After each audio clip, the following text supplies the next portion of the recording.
Boa noite a todos. Boa noite. Muita paz, né? Muita luz nos nossos corações, aqui no nosso ambiente. Que bom estarmos juntos depois, retornando, né? De um longo feriado. Bem abastecidos, descansados para ouvir agora, cuidar da alma, né?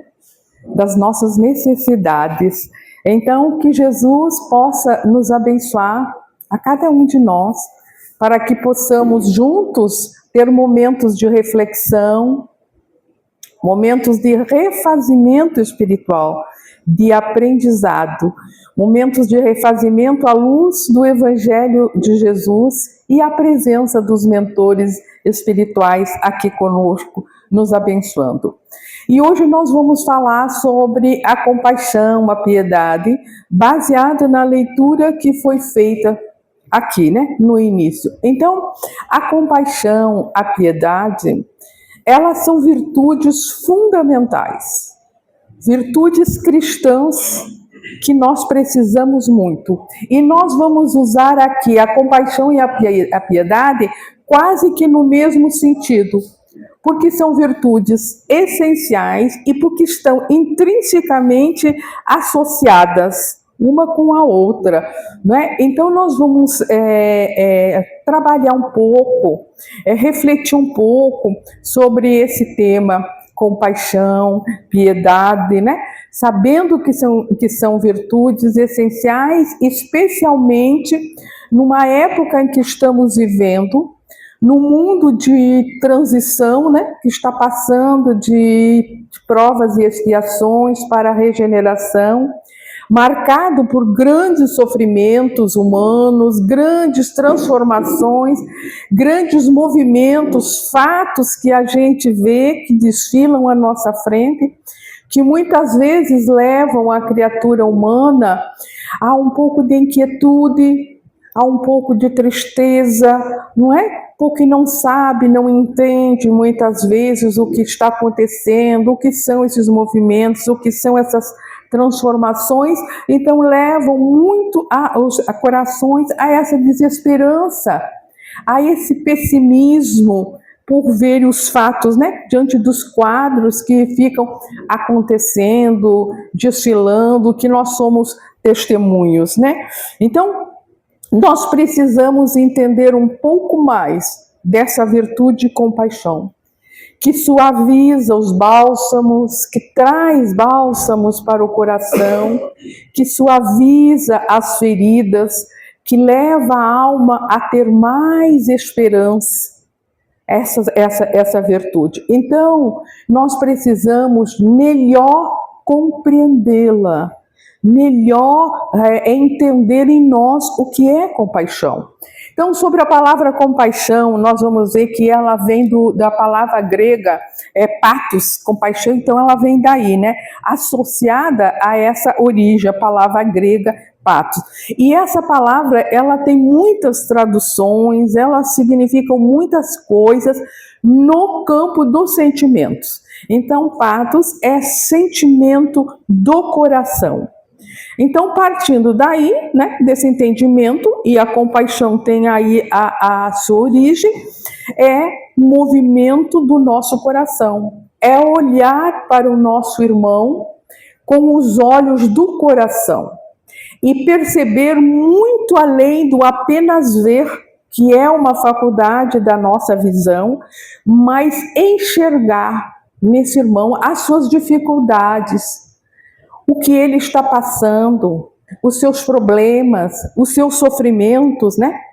Que todos nós passamos. Então, compaixão dá essa ideia de ligar coração a coração, dá a ideia de sofrer com, sentir com. Vejam que é uma ligação que existe, que a compaixão permite que ligue esses corações, não é? Então isso é compaixão, é a criação desse vínculo entre os corações, que é esse vínculo que ele vai permitir que transite a caridade, a fé, a esperança, o consolo, para aquelas almas aflitas. Então, é um canal, né, que vai ligar esses corações. É uma conexão. Então, tem que existir essa conexão. Então, a mensagem de Caibar, que também nós trouxemos aqui, que está no livro O Espírito da Verdade, de Chico e de Vieira, né, que são, em seu capítulo 96, intitulado Ser Compassivo, ele vai dizer: sem compaixão não há caridade. Olha que interessante, não é? Uma frase culta: sem compaixão não há caridade, mas com um profundo ensinamento, com um alcance muito profundo. O que Caibar está nos dizendo é a importância desta virtude para a nossa vida, e vai mostrar para nós que é ela o caminho pelo qual a caridade vai transitar. Sem este caminho não vamos ter a caridade. É isso que ele quer nos dizer. Então, é o meio pelo qual vai permitir que flua esse sentimento de caridade. Então, vejam, para a gente entender bem, é como se a caridade fosse a água viva e a compaixão o duto, o canal, aquele que permite que vai fluir a caridade. Passa por ali. Conexão. Então é a ideia, compaixão, piedade, dá essa ideia de conexão de coração a coração. E eu achei assim muito bonita a leitura que foi feita, a leitura inicial ali, que estava dizendo, falando também de compaixão. Por acaso estava falando de compaixão, né? Estender a mão e o sorriso. Eu achei assim muito, ligou, coisa da espiritualidade, né? Que vai inspirando ali, abrir a leitura e aí na leitura que foi feita também da mesma forma, abordando a compaixão. Então é isso, é sentir com, é sofrer com. Se dói em mim, dói nele. É isso que a gente tem que ter ideia da compaixão. Então o Espiritismo, ele vai nos dizer que fora da caridade não há salvação.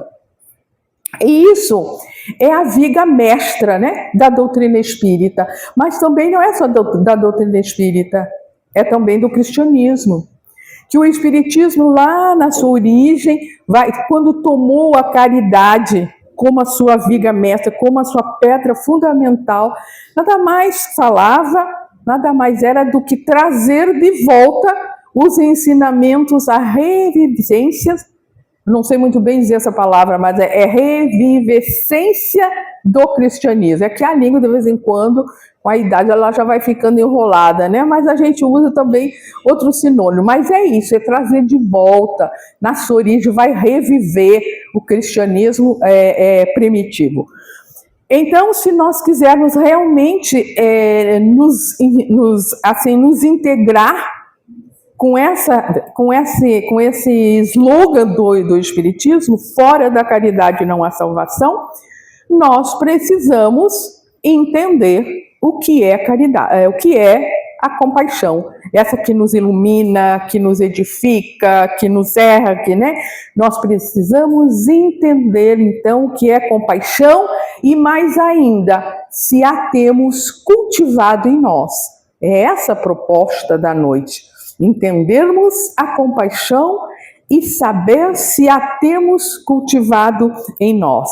É ela que leva o bálsamo aos corações aflitos, às dores, aproxima o ser do sofredor, que traz bom ânimo, que traz novas esperanças. Então como nós dizíamos no início, essencial, fundamental, principalmente para essa época difícil em que passa a humanidade, que nós já falamos de transição, de grandes movimentos, né, que leva a alma, então, a uma certa tristeza. Então, um conceito de compaixão está lá no Evangelho segundo o Espiritismo, a mensagem que foi lida aqui, né, no capítulo 13, no item 17, diz a mensagem: compaixão um conceito aqui, bem lá no finalzinho da mensagem que foi lida. Compaixão é a melancólica, mas celeste precursora da caridade. Melancólica, mas celeste. Veja as características da compaixão que o Livro dos Espíritos nos traz. É uma mensagem psicografada por Miguel. Aí vamos perguntar então, melancólica por quê? Aí nós podíamos perguntar, melancólica, a compaixão, porque ela nasce do lado da dor. Ela nasce perto do sofrimento humano. Ela nasce ali, naquela agonia, naquela dor, naquele sofrimento. É ali que nasce a compaixão, ao lado do sofrimento daquele irmão que nós vemos em apuros, naquele irmão que está passando por uma grande provação, que ele está na luta. Então é ali que nasce a compaixão. Por isso essa característica melancólica, não é? Diante do sofrimento, então, ao deparar-se com o próximo em penúria, em sofrimento, em aflição, quem observa, olha a observação aqui, é quem observa, experimenta uma certa espécie de dor que lhe toca o coração. Por isso, melancólica. Quem passa pelo sofredor e consegue enxergar, percebe aquilo ali, sente então, é tomado por uma certa melancolia que é característica da compaixão, que foi o conceito trazido no Evangelho segundo o Espiritismo. Então, por isso que fala que ela é assim, que a compaixão, ela tem essa característica de melancolia, de tristeza que experimenta perto da dor. Então, diante do sofrimento humano, quem enxerga o sofrimento humano, porque nem todos enxergam, nós não podemos deixar de falar também que há os indiferentes, né? Que passam e são indiferentes, então não são tocados, os corações não são enternecidos por este sentimento de compaixão. Nós dissemos que melancólica e celeste, as características da compaixão. E por que celeste, então? Porque é ela que leva o socorro, nós já vimos, é ela o canal, é por ali que vai o socorro. Então, celeste, porque é um recurso divino que vem à Terra e que encontra aquela alma bondosa que se coloca a serviço do Criador, então vai auxiliar o outro, vai auxiliar o próximo. Então a caridade flui através dele. Então é a presença, é o cuidado de Deus para conosco, que agora ele encontra um instrumento no mundo, que é essa pessoa, que foi tocada, que teve o seu coração enternecido porque viu o sofrimento do próximo, e aí ele leva adiante essa virtude que é a caridade.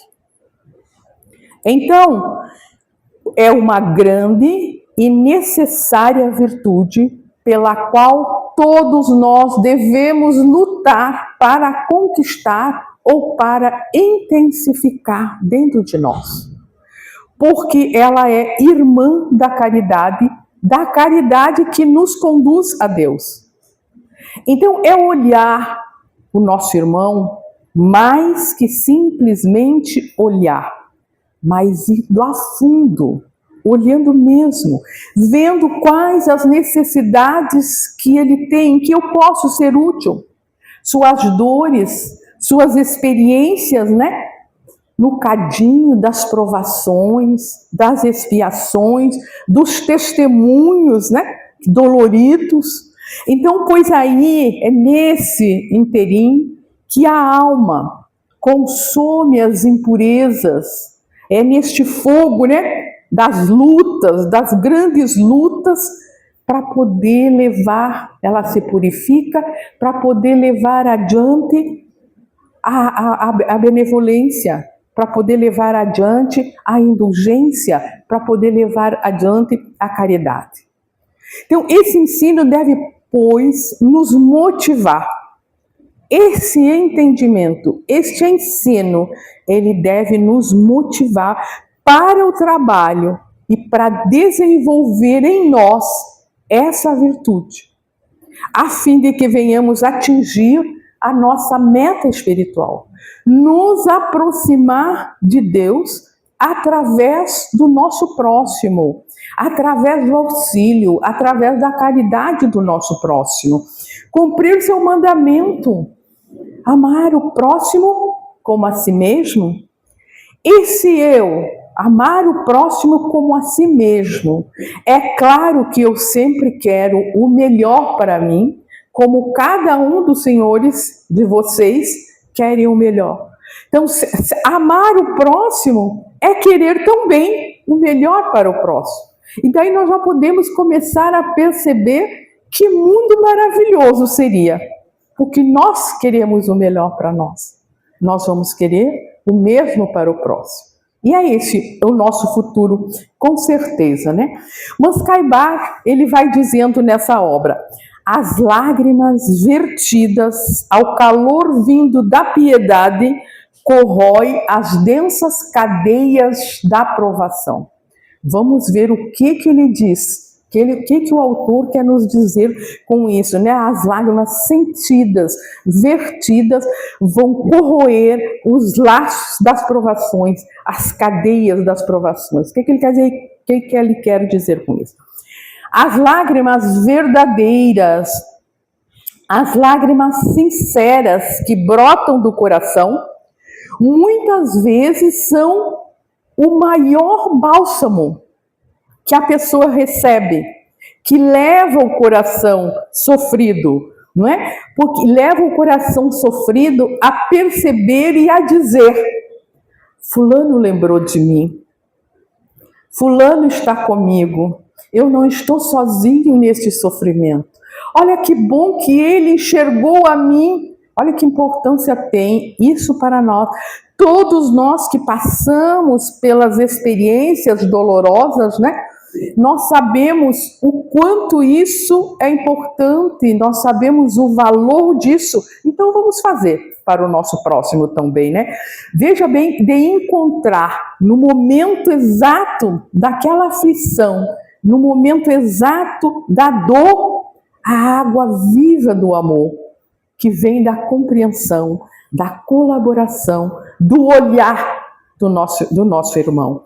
Encontrar, então, em meio ao calor das provações, a água viva da compaixão, da piedade, que suaviza a vida, que acalma as dores, que serena e devolve a confiança. Não é que a nossa compaixão, o nosso coração enternecido, tocado pelo sofrimento do outro, vai eliminar aquele sofrimento, mas vai lhe dar essa força, essa coragem, vai levantar, vai fazer com que ele prossiga. Ele vai ver novas esperanças e ele não vai se sentir sozinho. Alguém olhou para mim, alguém viu meu sofrimento e eu não estou sozinho. Isto é muito importante. Corrói as densas, as cadeias da provação. Vamos ver o que Caibar quis dizer com isso, né? Corrói as densas cadeias da provação. Ele quis dizer que essas lágrimas sinceras, diante da tela, né, das angústias dos nossos irmãos, corrói essas densas teias da provação. Por quê? Porque ajuda aquele ser que passa, que está nessa situação, passa pela provação e que muitas vezes está ali preso, né? Sem saber o que está acontecendo, perdendo as suas forças, não tem força para aguentar aquela dor, aquele sofrimento. Então, ajuda aquele ser, né, que está preso ali, muitas vezes até por revolta, por não entender, por ignorância, preso nas cadeias da provação. Então, essas lágrimas vertidas de amor, de compaixão, vai fazer com que se desenlace essas cadeias, né, da provação. Então, a água viva dessas lágrimas de amor vem então corroê-las, ajudando o indivíduo a avançar, prosseguir e ainda mais, ajuda ele a aprender com o sofrimento, ajuda o indivíduo a crescer com o sofrimento.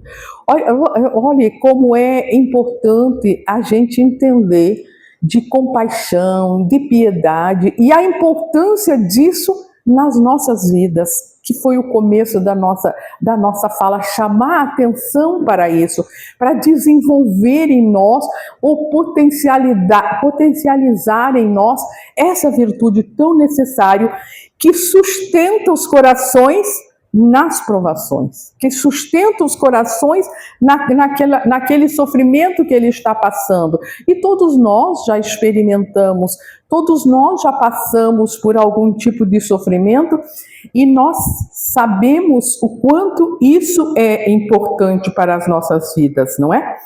Então, diante da dor do próximo, nos diz o abnegado benfeitor Caibar Schauber, o Evangelho segundo o Espiritismo, no texto que foi lido, se alguém estava atento, estava ouvindo, viu que diz assim: deixar que o vosso coração se enterneça ante o espetáculo das misérias e do sofrimento dos vossos semelhantes. Foi a leitura feita aqui. Então, a mensagem aqui especifica uma postura de piedade, uma postura amorosa. Deixe um convite, deixe que seu coração se enterneça diante do sofrimento do outro. O sofrimento do outro também é nosso sofrimento, porque às vezes nós já ouvimos: o problema é dele, eu tenho os meus problemas, então eu tenho que cuidar dos meus. Sofrimento agora é comigo, deixa, não tem nada que ver com os problemas do outro. Tem sim, temos sim. Se dói no outro, dói em mim também. É solidariedade, são as leis divinas, filhos de Deus, mesma natureza. Então, não dá para ter essa ideia de indiferença diante da dor alheia. Então, por isso que ele está dizendo a mensagem que foi lida: deixai que o vosso coração se enterneça ante o espetáculo das misérias e do sofrimento dos vossos semelhantes. Então, a piedade é isso. Ela acontece quando o vosso coração, diz mais, né, é capaz de ser tocado, enternecido, sensibilizado, natural e espontaneamente. Isso é um detalhe importante também, né? Diante das misérias, diante do sofrimento, impondo-nos o dever do socorro diante das nossas possibilidades. Só um pouquinho. Avisa a nossa irmã que tem lugar aqui, que está lá na frente. Certo. Então, diante das dores que nós vemos no mundo, né? Deixe que elas cheguem ao nosso coração. Deixe que as dores, não tenha medo que a dor do outro chegue nos nossos corações, não para nos desesperar. Não é para a gente entrar na onda do sofrimento e não tem saída, está tudo errado, não é nisso. Mas não tenha medo, deixe que a dor do outro chegue até você, não para desesperançar, mas para que esse coração tocado em suas fibras mais íntimas possa fazer esse movimento, possa ser tocado e deixar aí então que flua a caridade, o amor, a atenção, né? Que o coração possa se mover nessas fibras mais íntimas e ir ao encontro do necessitado. As dores do mundo também são nossas. Não tem como essa indiferença, não tem. Então, por isso, ele continua a mensagem, né? Vossas lágrimas são um bálsamo que lhe derramais nas feridas. E quando por bondosa simpatia chegais a proporcionar a esperança e a resignação que encanto não experimentais. Eu vou ler de novo. Vossas lágrimas são um bálsamo. Essas lágrimas sentidas, esse coração enternecido, então são os bálsamos que derramais sobre as feridas. E quando, por bondosa simpatia, chegais a proporcionar a esperança e a resignação, que encanto esta alma que proporcionou isso não experimenta. Aqui a mensagem, então, ele elucida que as lágrimas exteriorizadas por este sentimento de piedade, além de constituir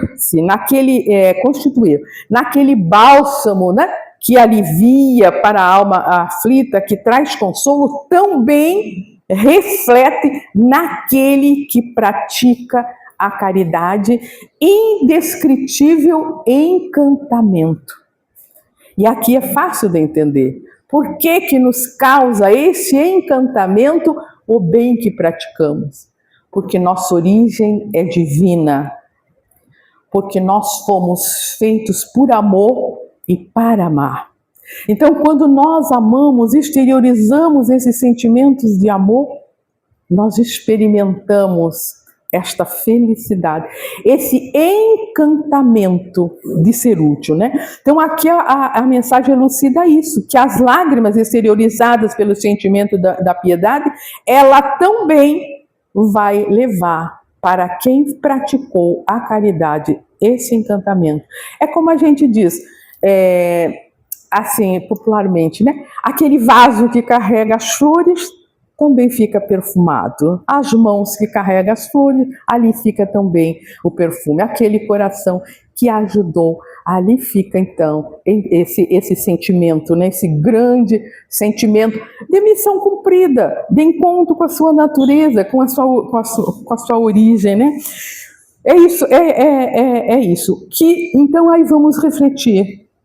Que dinheiro, meus irmãos, que conquista no mundo material poderia se equipar à alegria de trazer de volta aquele rosto sofrido, um sorriso de esperança. Não tem no mundo. Quanto vale isso no mundo? Quanto vale? O que em termos materiais poderia corresponder a isso, proporcionar essa alegria de ver aquele coração se reerguer para a luta e prosseguir, se reerguer para a caminhada. Aquela alma que estava lá, que nem sabia se ia conseguir sair daquela situação de tão sofrida que se encontrava. Então recebe aquele bálsamo que reergue. Não há felicidade para a alma maior que isso, né? Não há encantamento maior, porque isso é cristianismo puro em sua essência. Isso é ensinamentos do Espiritismo que revive o cristianismo em sua essência. E são esses, né? São essas pessoas que realmente marcam o caminho daquelas pessoas, no mundo daquelas pessoas sofridas. São esses que por onde pode passar, que perfumam a vida das pessoas, né? A vida tão sofrida, de tantos corações que a gente vê, né? Mas geram também em si, após o ato misericordioso, indiscutível felicidade em seu ser. E nós, com certeza, já experimentamos isso em algumas circunstâncias das nossas vidas, da nossa vida, que a gente cometeu um ato nobre, um ato de bondade, que viu que aquela pessoa ficou feliz, que nós fomos úteis. Essa felicidade que nós estamos falando, essa que é a felicidade verdadeira da nossa alma. Não é a felicidade daquele encanto que eu vejo na vitrine, uma bolsa bonita e brilha os olhos. não é essa. Não é a conquista daquele cargo que eu tanto ambicionei. Isso é importante? Mas é diferente. É o brilho da alma, é o contentamento e a felicidade da alma mesmo, né? Então, quando o ser se sente realmente instrumento de Deus, tem uma suavidade penetrante que enche a alma de júbilo. Tem uma sensação de preenchimento, é isso que a gente sente, uma sensação de preenchimento, uma sensação de plenitude ao fazer o bem, né? Então, quando o ser se sente realmente instrumento do alto, a vida se torna diferente.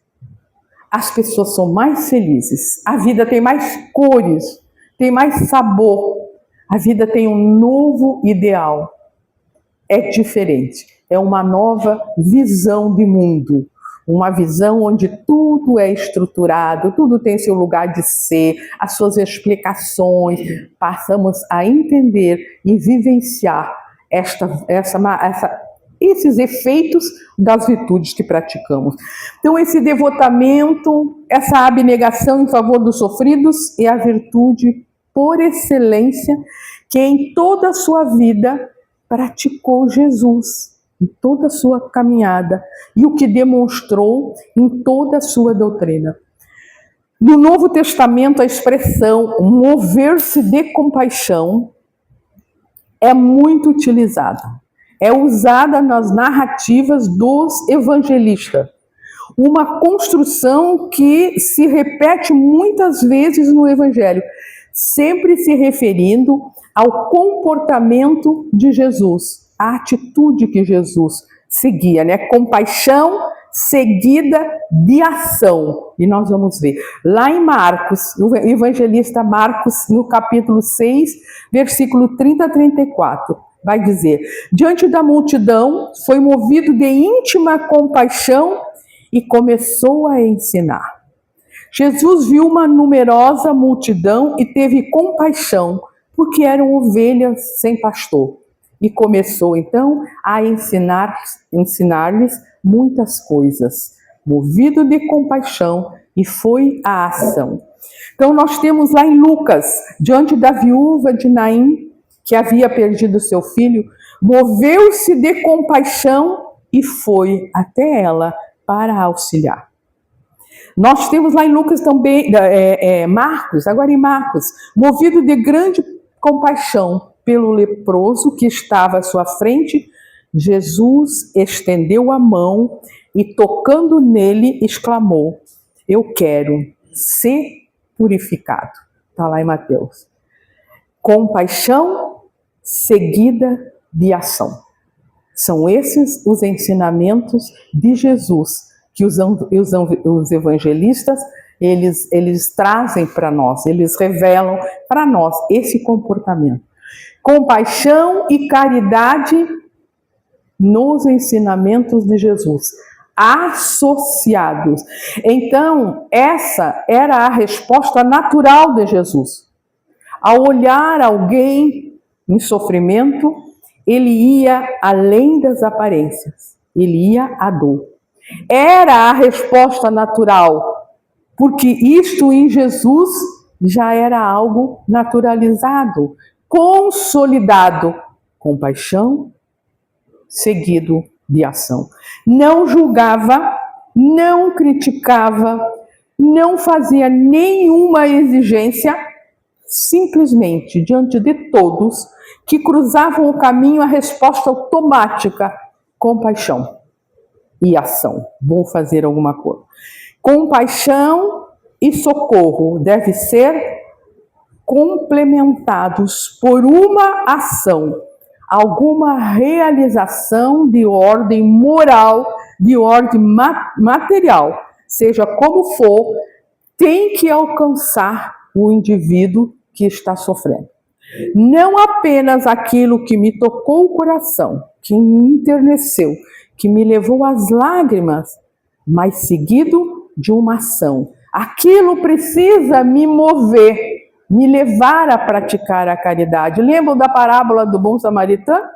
Jesus elucida, tomado de compaixão, e o que ele fez?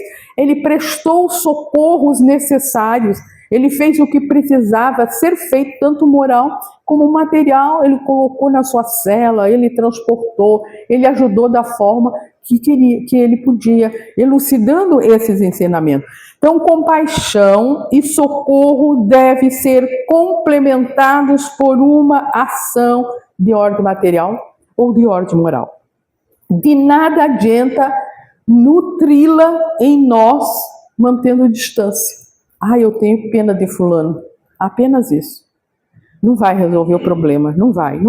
Mantendo distância, mantendo a indiferença. É preciso concretizar isso, essa compaixão, essa piedade, isso que tocou meu coração. É preciso ser contemplado com algum movimento que vai depender das nossas possibilidades, do que nós temos para oferecer.